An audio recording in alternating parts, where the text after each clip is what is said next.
Welcome to the Broker Growth Accelerator, where we discuss how real estate brokers can accelerate their growth by improving their agent recruiting and retention. I'm Jim Turner, and we're going to discuss real estate brokerage growth tactics with our special guest, who's an expert in the industry. Let's get started.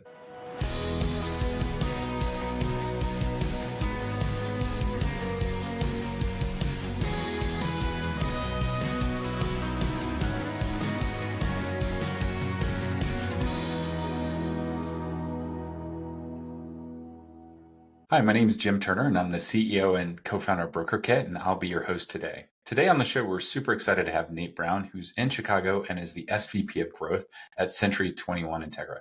Nate, welcome to the Broker Growth Accelerator. Thank you so much for having me, Jim. It's great to be here. Awesome. Maybe let's just start out with a little background. People kind of understand your experience and what brought you to where you are today. Like, how long you've been in the business and how did you get into real estate? And then from there into kind of the world of recruiting and brokerage growth. Yeah, absolutely. I'd love to share. So I've been in real estate now for almost 20 years. I started in 2005. And actually, I guess I'd been in real estate a little bit longer than that. I started shortly after getting out of college. I worked for a property management company and I leased apartments. And at that time, the real estate market, as you probably remember, in 03 and 04 was pretty hot. And so I got my real estate license and around that time and joined Century 21 in 2005. I started off as a part-time agent, like a lot of people do, and it was challenging there for some of those first initial years, as you can imagine, having gone through the housing crash in 08, 09, 10, and some of those timeframes.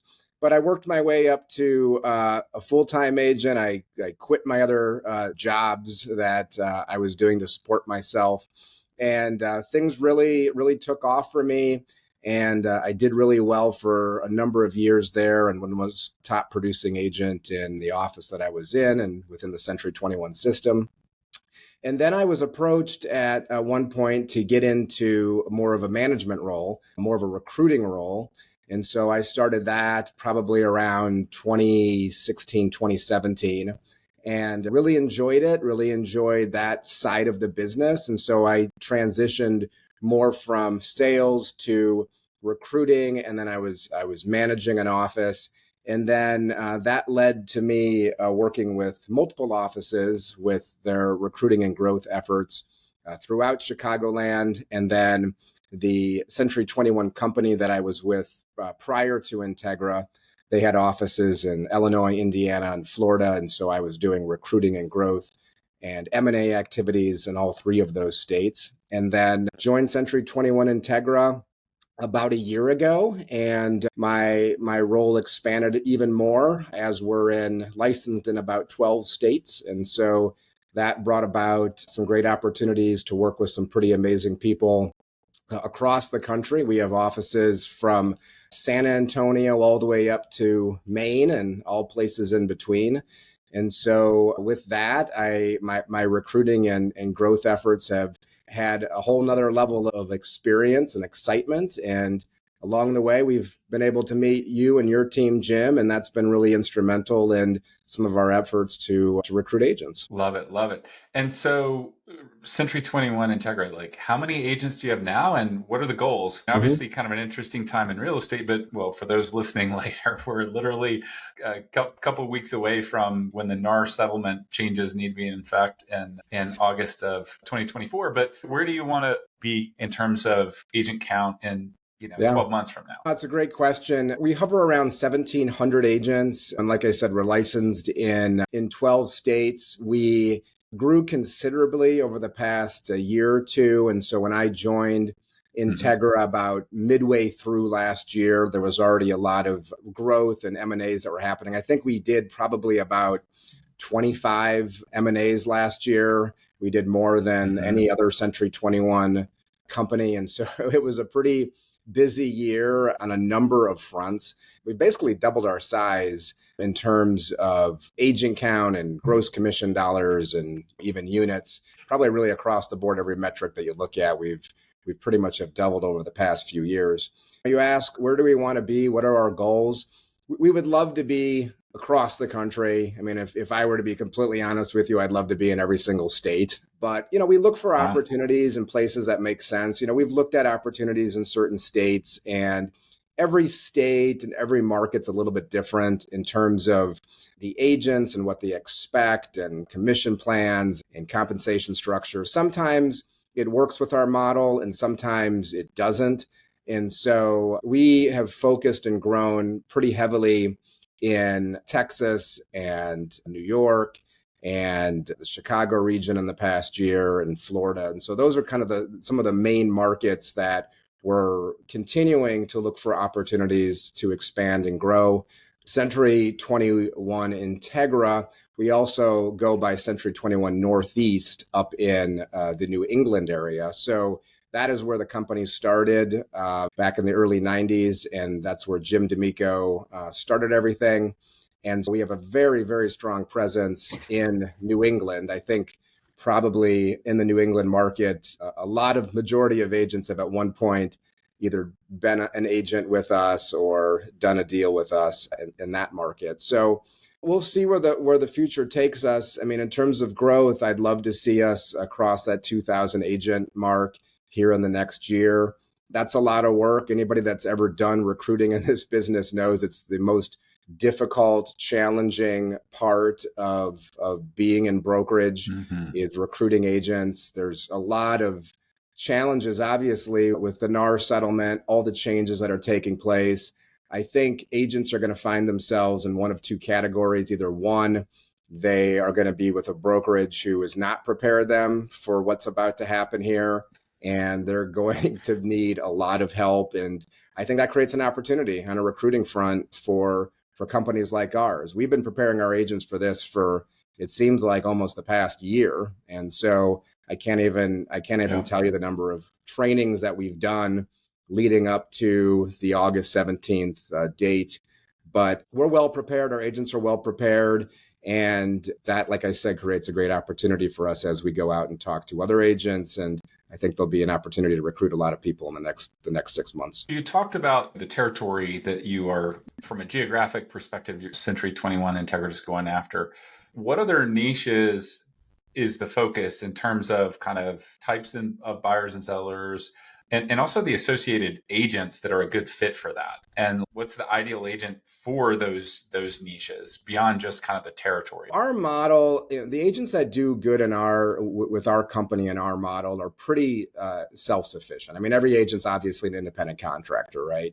So we provide very generous, to use a term, commission plans for our agents. I would put our commission plans and compensation structure up against any company. And so I think we will win 10 out of 10 times if agents sit and do the math.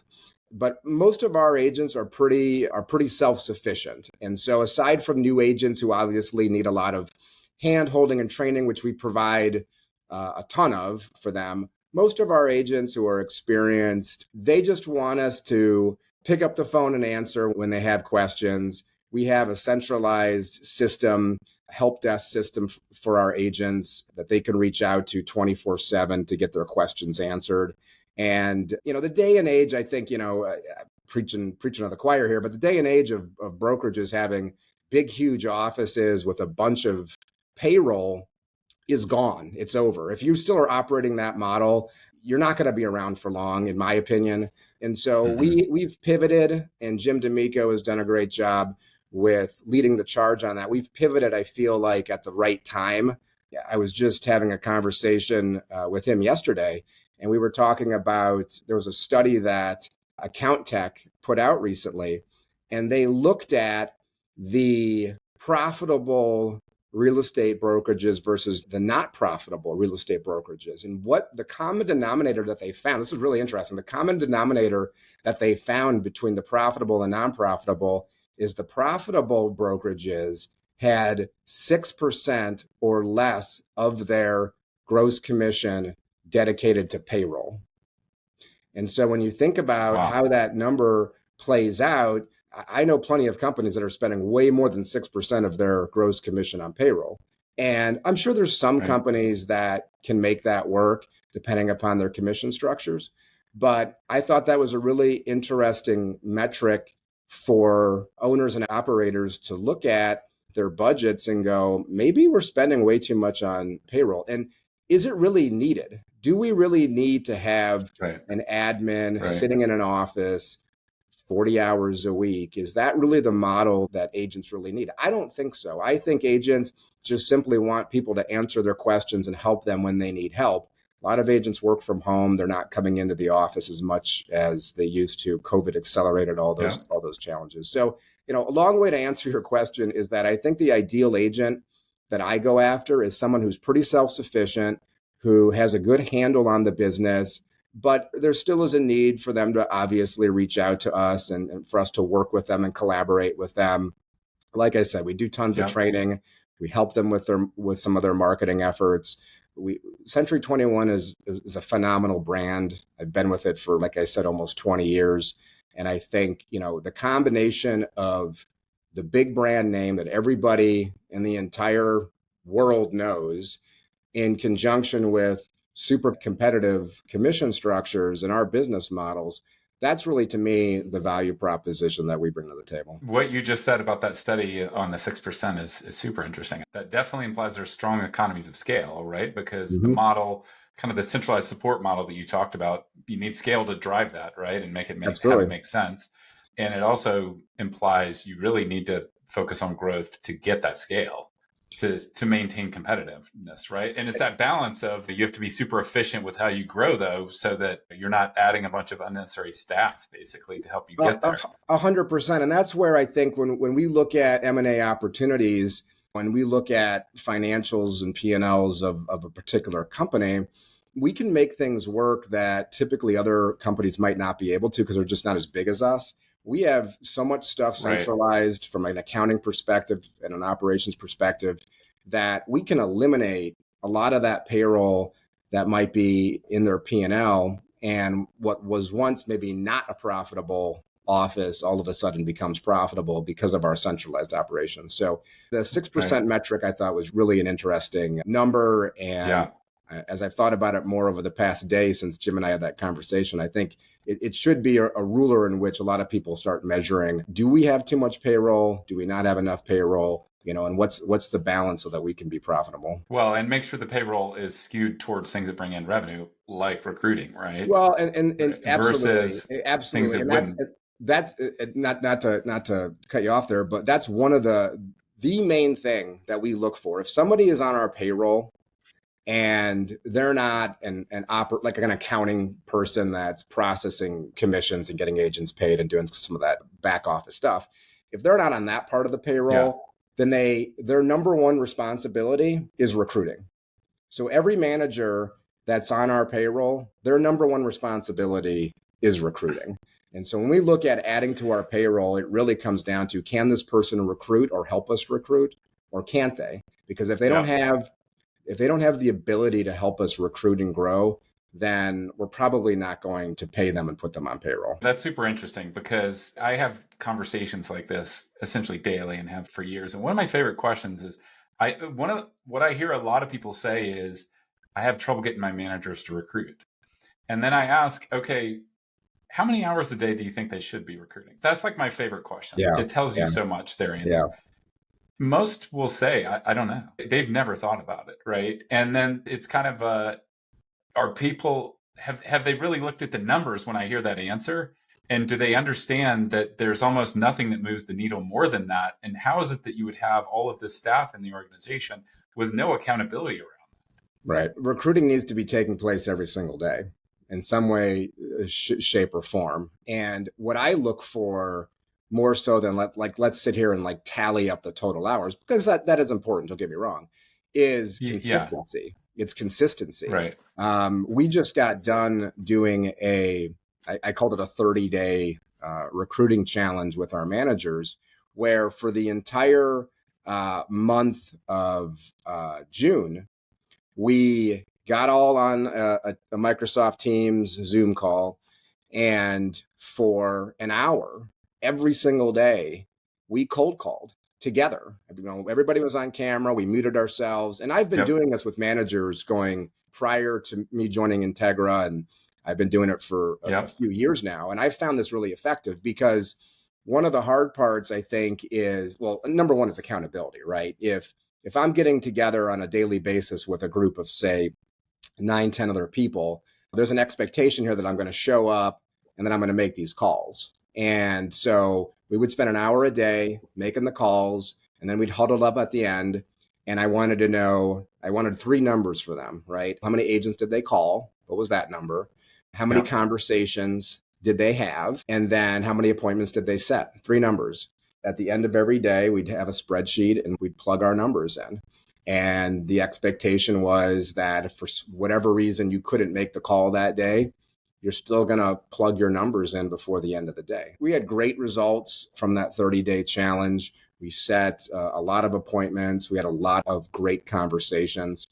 But ultimately, recruiting is a long escrow. And that's what a lot of managers, I think that's where they fail, because it's not, I'm going to call this person once or twice and, oh, they're not interested. Right. And then I just give up. I mean, that's, if we told our agents Yep. in terms of prospecting, only call a prospect twice, and then if they aren't interested in selling, just give up. I mean, that's not really a great Right. Yeah. It strategy. doesn't work. So all that we're really doing from a recruiting standpoint is the same thing that we did when we were selling as agents full time. Yeah. It's consistent Well, process. and I believe, by the way, my personal belief is recruiting for a brokerage is B2B sales because they have their own business.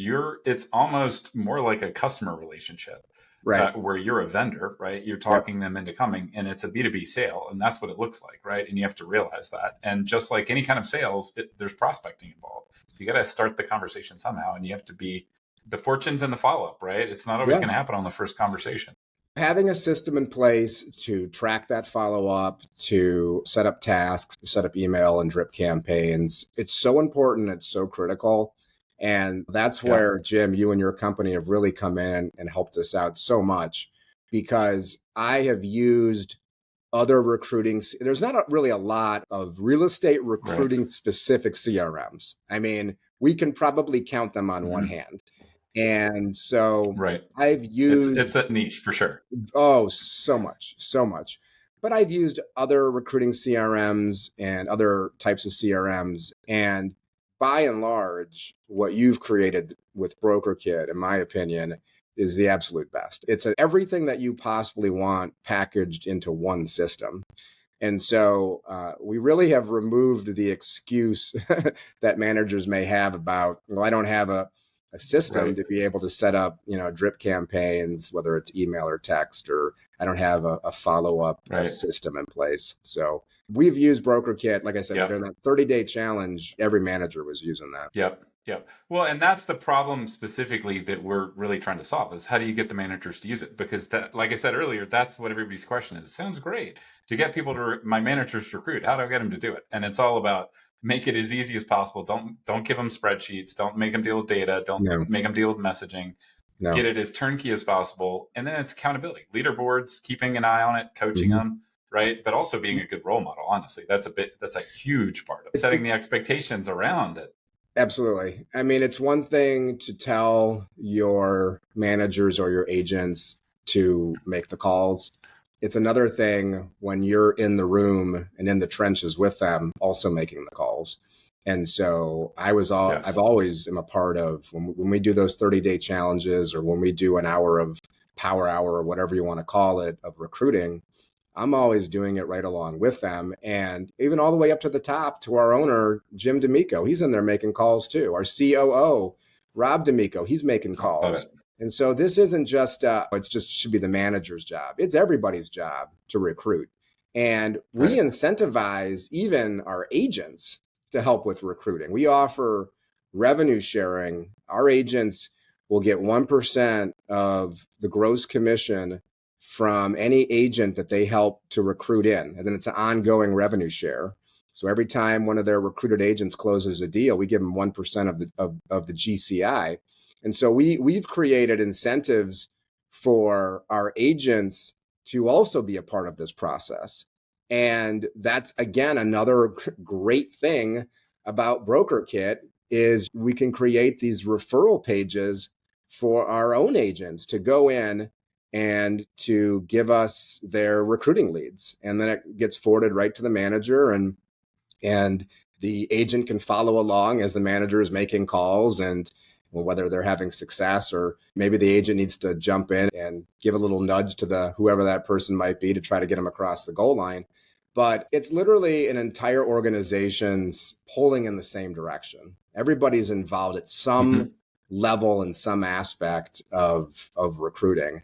And honestly, some of the best leads that we get are from our agents, because they already had fairly decent relationships with co-op brokers. And it's one thing for me to pick up the phone and call somebody and talk about how great our company is and what we can offer to them and all that. But it's a whole nother thing when it's coming from an agent, right? Who is experiencing the service and everything that we provide to them, and then turning around and telling their friend or telling somebody else that, hey, if you're not getting what you need over at ABC brokerage, you should come over and talk to us. So we've had a lot of success from the agents being the ones that help to deliver that message for us. Yeah, we see that. And that's kind of our recommendations. Always start out with cooperating agents and agent referrals, because they're going to be most likely going to be the most qualified.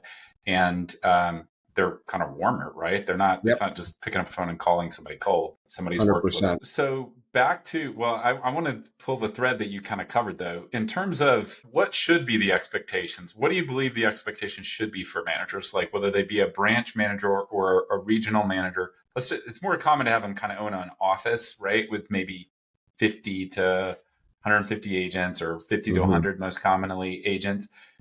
How much of their day should they focus on recruiting? And maybe don't answer. It could be in hours, or it could just be in calls, conversations, appointments, right? Because activity ultimately is what drives the results, not the time. So what do you think those expectations should be, so that the people that are listening, whether they are the manager or their regional or kind of national management, what kind of expectations should they be setting around this with people? I would say the initial expectation should be an hour a day making calls.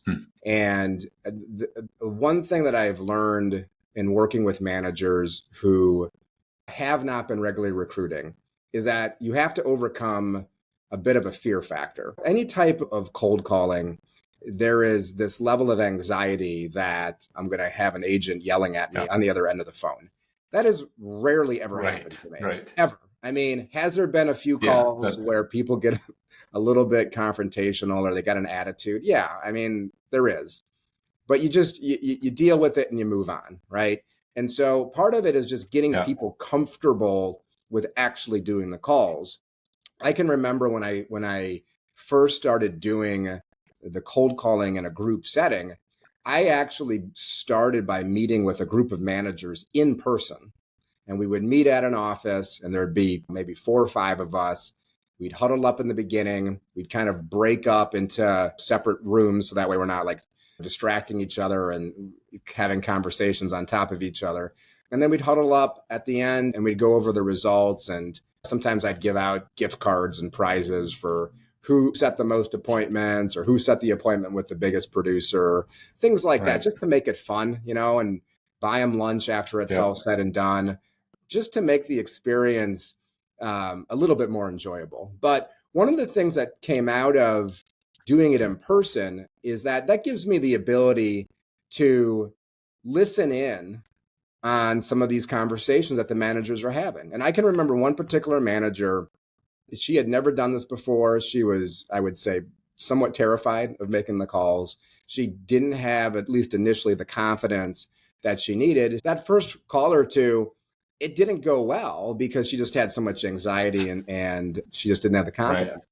But between me and some other people that were listening in, we gave her some tips. We gave her some advice, constructive feedback, and she took it to heart. And she ended up, I think, setting the most appointments that day of any of the managers, because it was all of a sudden a light bulb went on and she just needed a little bit of confidence, a little bit of reassurance. And because this particular manager, she was actively all selling. And I'm like, you are doing the same things that these agents are doing. I think the best recruiting managers are the ones that still sell and they're still active in the market. But that's a whole nother side note. But I think an hour a day, getting people comfortable with it, giving them some little constructive feedback. And then once they get a few wins, whether it's setting up an appointment or getting that appointment and then actually recruiting an agent, then it starts to just become, okay, I can do this, right? Now they've got the confidence to actually make the calls on a regular basis. And the thing you'll find is in order to be effective in this, you're going to have a list of, however many agents, several hundred agents that you're just working through. And when I make calls, say I make 30 calls, I mean, pretty much guaranteed that at least 50% of those are not going to pick up the phone, right? And so At best right, these at days. best, So yes. at best. And then, of the conversations that you have, if you can set 2 out of 10 for appointments, that's pretty good. And then you can always expect to have a 50% no-show rate on people actually showing up for the appointments that they've set. And so all of this is to say, you got to keep doing that follow-up on a daily basis. Because if you stop and you don't pick it up for a week or 2 weeks, I mean, you probably lost out on an opportunity to reschedule an appointment, make that, because I'll talk to people all the time that are like, hey, I'm really busy right now, but if you give me a call back tomorrow at, 10 a.m., my calendar's free. Well, if I'm not making calls every single day, I'm not going to remember to follow up with them tomorrow. So there's got to be consistency. And so getting managers to be consistent in making the calls and setting the appointments, that to me will move the needle more than anything else. And at the end of the day, it's a numbers game. It's a numbers game. And we can look at industry statistics in terms of how many calls do I need to make, to how many appointments does that set, to how many people actually show up, to how many people actually sign up. I mean, there's pretty consistent industry stats that will tell us ultimately how many calls do I have to make to get one recruit.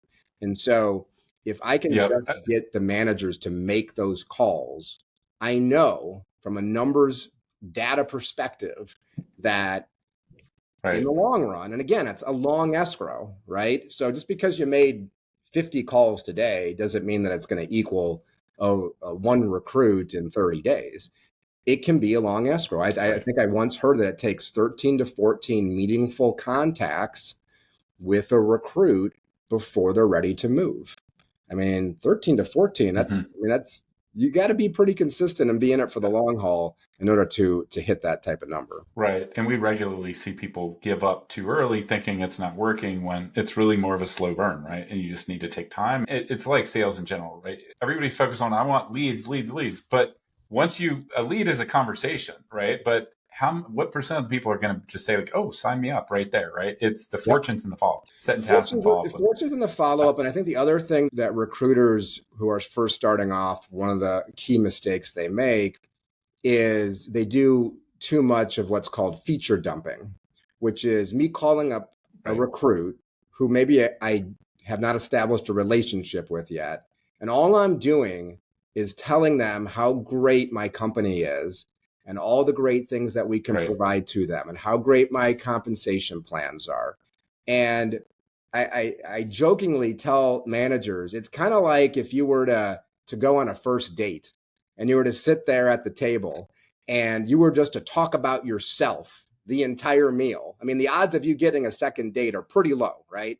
It's the people, it's the recruiters that will pick up the phone and they'll call agents and they'll say something along the lines of, I'm just calling to see if there's anything that I can do to help you grow your business. And then just shut up and listen. Because every person, every recruit, every agent's going to need something different. Somebody might not really care about the compensation plan, but what they care about is they need more training or they need more help with their marketing or whatever their pain point is.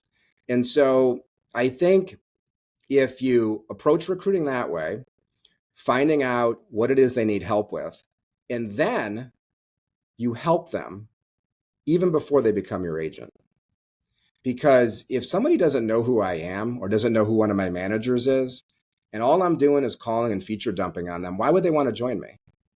What value have I brought to the table? Right. And the people that do recruiting well, they will bring value to the table. Okay, this person needs help with lead generation. Great. Every week, I'm going to send them an email or send them a text or give them a call and give them something that's centered around better lead generation, how to help them with lead generation. And I'm not going to ask for anything in return. And I'm just going to keep making deposits and make deposits and make deposits into that relationship. And at some point, they're going to go, well, this guy does a better job of helping me and training me than my current manager does. Why would I not want to meet with him? Because once I've made enough deposits, now I can turn around and say, hey, want to grab coffee? You want to come to the office and meet? I got some stuff I want to show you. I mean, they would probably jump at the opportunity because I've now proven that I'm not just out to recruit them. I'm literally out there to help them. And so I think managers and recruiters that have that attitude of, I don't care if you're with my competitor, I'm still going to help you. That's going to get you a lot further than just calling up somebody and telling them how great you and your company are. And I would say it's a reframe because it also helps the people that have trouble picking up the phone and making the calls. It's a reframe that helps you think of, I'm reaching out to people to see if I can help them. Right. And these are all these people out there that I could potentially help, but I just need to start the conversation. It makes it easier to pick up the phone and make those calls if that's how you view it versus you're selling them something. It's the same mindset that we should be teaching agents about prospecting. When you're picking up the phone and calling homeowners in your market, you should be calling me like, hey, I'm just reaching out. I'm a real estate agent. I've been a professional licensed real estate agent for 20 years. You own a house. Is there anything that I can do to help you? No, we're good. And we have a relationship with some other agent who's great. Fantastic. Oh yeah, I know who that agent is. You're in great hands. I'm glad to hear that. Wonderful. Move on to the next person. But at some point, someone's gonna be like, well, yeah, actually, we're thinking about selling our house in the next year. Love to talk to you. It's funny though, because I think the traditional training models, I've not been in the business as long as others, but 20 years, I guess, is a decent amount of time. But some of those initial training models that I came across was very different than what you and I are talking about right now. It's kind of interesting to learn that mindset and to adjust your mindset and to see managers do it. And all of a sudden that light bulb goes on. Right.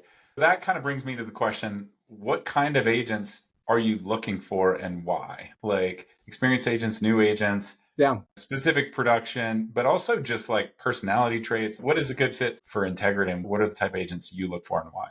The agents that we're looking for are going to be, not to sound cliche, but team players. And the agents that are coming into the office or coming into meetings with the rest of our agents who want to contribute. I've always said, and thinking back to when I was a brand new agent, there were agents in my office who I'm still friends with and close to this day who would always look for ways to help me. I mean, they had nothing to gain out of that, right? They were just another agent in the office who was also trying to make sales. But I'm a big believer that your success is my success and vice versa. And so if agents have that type of mindset where it's not just all about me, it's not just all about, well, what's in it for me, but, they generally want to help people around them. Those are the types of agents we want. We have a lot of teams in our company. We're very pro teams. I know that some brokerages are not, but we are. We allow our agents to create teams. We allow our agents to recruit from inside of the company, which is really rare that we allow agents to do that. But what we have found is people that create teams, those team leaders, tend to take on a lot more ownership for the agents that are on their team, which relieves some pressure off of the brokerage as a whole, right? So now the team leader is really the one responsible for training their agents, helping their agents with marketing, maybe taking on a number of those costs as well. And so the brokerage really just kind of acts as this back-end office support, higher level training. It relieves pressure off of our managers as well. If somebody has a team and they're looking to align with a big brand and have a very competitive commission structure, those are the types of people that I'd love to talk to. I mentioned before, experienced agents that They don't need a ton of hand holding, and they're pretty self-sufficient. But you know what? There's always needs to be a good mix. And so we are always constantly recruiting new agents.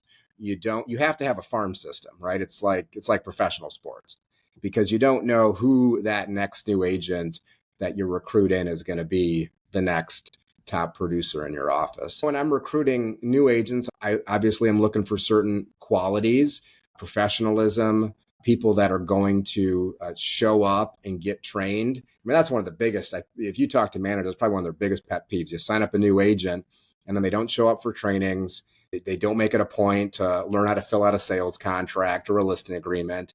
And then you get the call on a Friday night at 8 p.m., right? You just got done dinner with your family and you're trying to get ready to relax and enjoy the weekend. And here this new agent is who's been with you for 9 months, who didn't show up for a single training.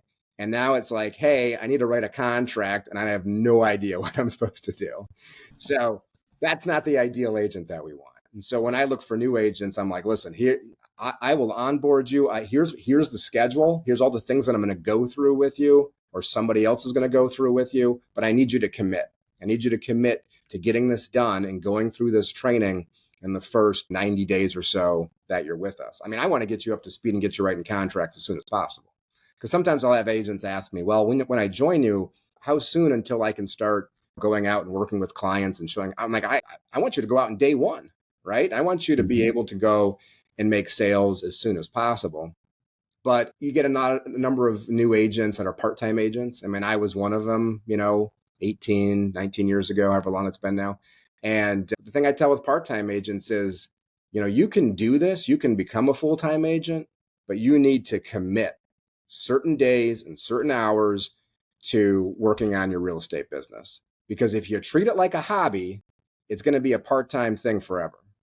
If you treat it like this is another job, so to speak, that's the only way you're going to be able to go from part-time to full-time. I look for people that are going to make those commitments. They're willing to be held accountable. They're professional. And it's kind of interesting because sometimes people will ask me, well, if you're recruiting a new agent who maybe is coming from another profession, is there certain professions that tend to do better? And it's funny because I think our business is filled with people from all walks of life and all industries. Yeah. You get people that are veterans, former military people who are usually very schedule oriented, and obviously they're all about being held accountable and making commitments. And so those people typically do really well. But then we get people that come from some customer service industry. I mean, even people that come from things like an accounting background, I've seen those types of people do really well. Ideal agent, I guess there's a lot of different qualities that I'm looking for. I mean, I think it's a pretty broad scope, but at the end of the day, it really comes down to finding people who realize that this is them starting or running their own business. The agents that are just super reliant upon the brokerage to do everything for them, that's not my ideal agent. We're not gonna sit there and give them everything that they need. They will get the support that they need to be able to be successful. But at the end of the day, it's taking ownership for the fact that you're an independent contractor, you're a small business owner, and whether or not this thing succeeds or fails depends upon you, period. I don't care who the brokerage is that you associate yourself with. If you don't have that mindset, you're not going to be successful in this business.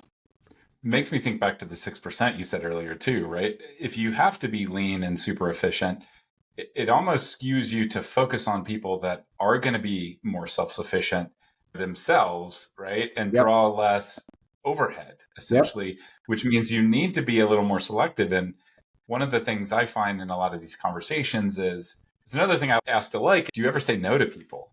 So people are like, no, why would I say no? Like, I'll hire anybody. But you can end up like with issues there, right? In terms of culture, but also just not a fit for your model, essentially. You could say the same thing for agents when it comes to their clients. There's only so many hours in a day, and there's only so many hours that you're going to be able to work in a week.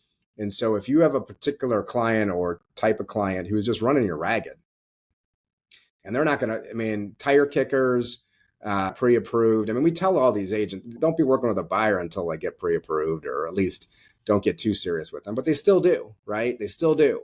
And I mean, I'll have agents call Right. me and just to vent, and they tell me about some particular client they're dealing with. And it's like, I sympathize with them because I've been there, right? Like there's just some clients where it's just like, you got to push through. It's going to ultimately result in them buying, selling a house, and it's going to work out. But then there's just certain circumstances where it's just like, is it worth your time? At the end of the day, when you figure out how much you made per hour, is it worth your time? And so when I look at agents inside of a brokerage, I could say the same exact thing. Is the juice worth the squeeze? If this agent is going to be coming in to my office and it's a lot of gotta minutes and they're not doing anything, is it worth it? For whatever reason, I've always remembered, I went to a Mike Ferry training. This is probably at least 10 years ago. I mean, it was a while ago. And he was there. It was a group of managers, and he was talking about recruiting. And he tells the story about the first office that he went into and managed. And on day one, he looked at the roster, and I don't know how many like non-productive agents there were that were taking up desks in this office. This is back in the day, obviously, when people went into the office and had desks. And he just got a bunch of boxes, and he put the boxes on the desks, and he says, you got 24 hours to pack your stuff and get out. Because for whatever reason, and I might be getting the story slightly wrong, but from what I remember, it was an office where mediocrity was acceptable. And it was okay for these agents just to come in and drink the coffee and take up a desk and use office supplies and not do anything. And when he walked in on day one, he said, that's not how this is going to be anymore. Right. And so packed up, got rid of the non-productive agents, and it can change the culture of an office. Right. Now, if now we have this expectation that, hey, we're here to do business. We're here to help people buy and sell houses. We're here to make money.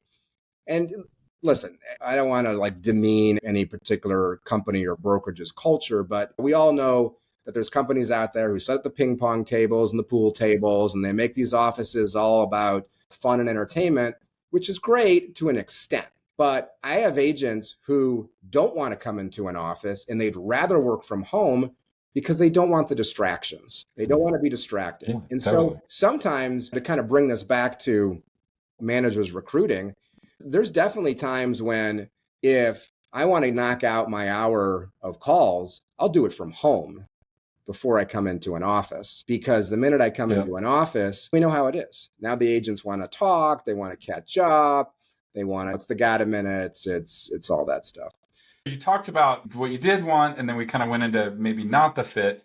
Maybe our last question would be around the agents that are a fit. How do you find them? Which is really, we believe there's a talent funnel that you're managing here, just like the sales funnel. How do you build the top of the funnel, essentially? Well, I've always taught agents that are prospecting for business, you should have about 10 lines in the pond, right? 10 fishing lines in the pond. 10 different ways that you're trying to get buyers and sellers. And I would say the same thing to managers. There's probably 10 different ways that you should try to find, whatever those ways are, that you have to have a number of sources. Like I mentioned before, I think our agents are a fantastic source, agent referrals. So agents that have done business or no other agents in the marketplace, those are great sources. Agents that your office has done business with, co-ops, fantastic source. Here at Century 21, they created something called the Gold Sheet. And the Gold Sheet is basically a feedback sheet that you can have your agents fill out after a transaction, which basically gives a testimonial, so to speak, or a ranking of the agent that they worked with. And this can serve two purposes, right? So one, you can just kind of get some general feedback about how the transaction went, but it gives me something that I can then pick up the phone and call Susie Smith at ABC Realty and say, you just did a transaction with my agent, Bill, over here. And he just had some wonderful things to say about you. And I just want to say thank you for your professionalism and for everything that you did to get this deal closed. And I'm happy to send you this testimonial that he wrote about you. Feel free to use it in any of your marketing material. So Oh, The wow. Gold Sheet's a great resource. We use MarketView to research agents. That's a product through Showing Time. And there's a number of other products. There's Broker Metrics. There's another one I know that Brokerkit uses a lot as well. You need to have a way to be able to go in and look at the productivity of the agents in real time. And the ones that I typically will key in on, this might change based upon your market and your average sales price and things like that. But I'll usually look for agents that are doing between 2 and 5 million. Those are agents that I know are doing 2 to 5 million sales volume in the last 12 months. Those are usually agents that know what they're doing, but they haven't quite broken through to be like a top agent. So I'll always look for 2 to 5 million, doing probably at least, 8 to 10 deals minimum a year. And so I'll pull those lists, and our managers will pull those lists, and then we'll work off of those lists. That's another source. Some of our states will get the lists of the agents who are newly licensed, and sometimes we'll get email addresses, and sometimes we'll get phone numbers, and sometimes we'll get home addresses. And so we utilize that resource in our recruiting efforts. I mean, certainly events and training, I think, are great opportunities to get in front of agents. And I see a number of companies be very successful with that. Again, I'm providing something of value. And so if we were to do a training on, say, the changes with the NAR settlement, I mean, that's been pretty much what everybody's been talking about for the past number of months. But if an agent is at a brokerage where they just have not been getting the training that they need to prepare for August 17th, and I'm hosting a training and I'm inviting, I pull my list from MarketView or from Broker Metrics or from wherever, and I send them an invite and I invite them to this virtual training or in-person training. Again, I'm providing something of value to these agents. So events and trainings are another great resource. And then I would say, in this day and age, you really have to have a social media presence. And whether it's Facebook or Instagram or TikTok or whatever your platform is of choice, it's where so many agents are spending so much of their time, right? And so I have older agents that maybe don't want to spend a lot of time on social media. But what I have to remind them is that's where your potential customers are. And it's the same thing for real estate agents, right? We spend too much time on our phones every single day. And so you should be capitalizing on that by using video, making posts on social media, interacting with agents on social media. I mean, at some point, that's going to turn into something. But ultimately, I think nothing beats picking up the phone and calling the agents directly. And, whether you've gotten a referral from another agent or whether it's a co-op or whether it's someone that you met at an event or came to one of your events, ultimately just picking up the phone and calling somebody and having a conversation with them, beginning that relationship, and then staying in contact with them, that fairly long escrow sometimes. Those are the ways that we're looking to get agents. You've been in the business 20 years and you've progressed pretty far along in those times. Maybe there's some people that we're talking to, not agents, but brokers. Maybe they just got a Realty One group or a Remax franchise, or they're just took over as a manager of an office. What are the things you wish you knew 20 years ago? I'll leave this as kind of the final question. What are the things they should be thinking about to accelerate their ramp to where you are now? There will always be a brokerage that has a better commission plan than us. There will always be a brokerage that might have a little bit better training than us or a little bit better marketing than us. But what a brokerage will never have is they'll never have somebody that's like you. And so if agents trust you and they like you and they have confidence in your ability to lead them, ultimately they'll stay with you. And the commissions are not going to matter. And some of that other stuff that we talk about and we try to figure out, like, how can we make agents happy?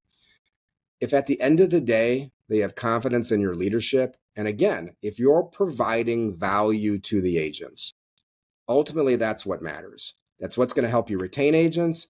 That's what's going to help you recruit agents. You have to provide consistent value to agents on a daily basis. So if I was talking to a new brokerage owner, that's probably the main thing that I would tell them is provide value to your agents on a consistent basis. And the odds are they'll stick it out with you for the long run, and they'll be very productive. Love it. So, Nate, where can our listeners find you online if they have any questions for you? Yeah, if you look up Nate Brown with Century 21 Integra, you can go to connectwithnathan.com. That's my digital business card, connectwithnathan.com or connectwithnate.com. I own both those domains. You can go there. It's got all my social media accounts. And if you just want to shoot me an email, my email's on there. But I look forward to connecting with anybody and everybody that listens to your podcast as it pertains to real estate and brokerage and recruiting and growth. And I network and connect with managers and broker owners from around the country all the time. And so feel free to reach out anytime. Love it. Thank you so much for your time today, Nate, and the wisdom that you've brought. And also thanks to our listeners out there for taking the time to listen in to what Nate's got going on at Century 21 Integra. I think there's a lot to learn there. Really like kind of like the focus on the management side here versus purely kind of the agent recruiting side, which we typically cover in some of these podcasts. But at the end of the day, please come back for future episodes to hear more tips on how you can grow your real estate business with a strong talent funnel. Thanks so much and have a great day.